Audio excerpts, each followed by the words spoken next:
Today we are talking about ASUS's new NVIDIA RTX server, a system designed to provide high-level GPU performance while coming at a fraction of the space, cost and power usage. I'm Angus from Server Factory. Stick with us to learn more.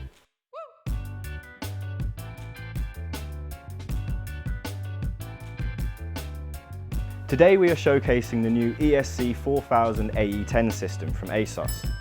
This system is excellent for HPC applications requiring high bandwidth and low latency. Due to the nature of this system as a GPU-centric server, it does come in at a slightly higher price point. However, it's still excellent value for the performance. So let's go through the details and see what it brings to the table. The ESC4000A-E10 comes in a mid-range 2U form factor, giving plenty of clearance space for GPUs. Starting with this system's main focus, it has room for 4 dual slot or 8 single slot cards from its X16 PCIe Gen 4 slots.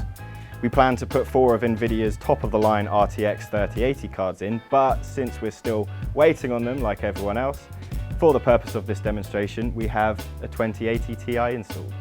In addition to this, there are 2 X16 PCIe Gen 4 slots at the back of the system and a front riser card providing a single X8 Gen 4 slot at the front of the system.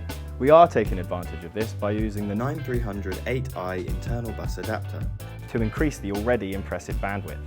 Moving to examine the core of the system, we have AMD's EPYC 7402P processor installed, giving us 24 cores and 48 threads, letting this system really pack a punch. The system supports the EPYC 7002P line of processors, allowing for up to 64 cores, 128 threads, 8 channels of DDR4 memory at 3200 MHz, and 250 watts max of thermal design power.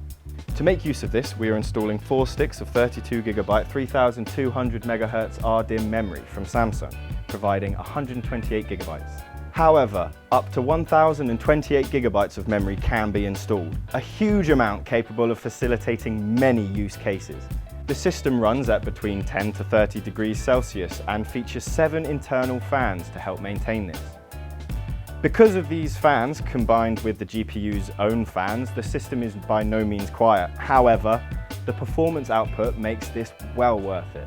Without all of the GPUs installed, we can't show exactly how loud the system will be, but we can give an example of the system fans themselves.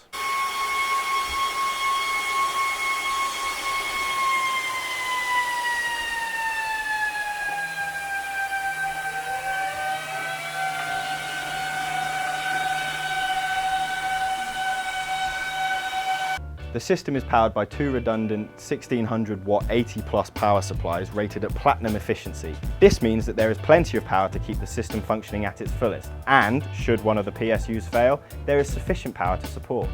Now, looking at the front panel of the chassis, there are 8 hot swap drive trays holding either 3.5 or 2.5 inch drives with a backplane supporting up to 4 NVMe drives. We have chosen to use 2 2TB 2.5 inch hard disk drives, as well as a single 1TB Samsung 970 EVO NVMe M2 drive.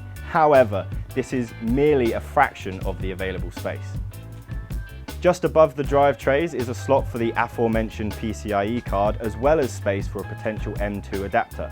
At the top of the right panel is the power button, surrounded by 4 USB 3.2 ports, accompanied by a 7-segment message display. Finally, the rear I/O ports feature 2 more USB 3.2 ports, a VGA port for video, an IPMI MGMT LAN port, and 2 GBE LAN ports. Just below that are the C14 ports for the 2 power supplies, as well as all of the PCIe slots. And that's the system in its entirety. The graphics card support and high-end processing power make this an excellent choice for HPC applications, and it comes in at a reasonable price point for a higher-end GPU system. So, would you consider buying the ESC4000A-E10? Let us know in the comments down below. As always, if you've enjoyed the video, then don't forget to leave a like and a share. And for more content in the future, subscribe and click the bell to be notified when we upload a new video. Thanks for watching.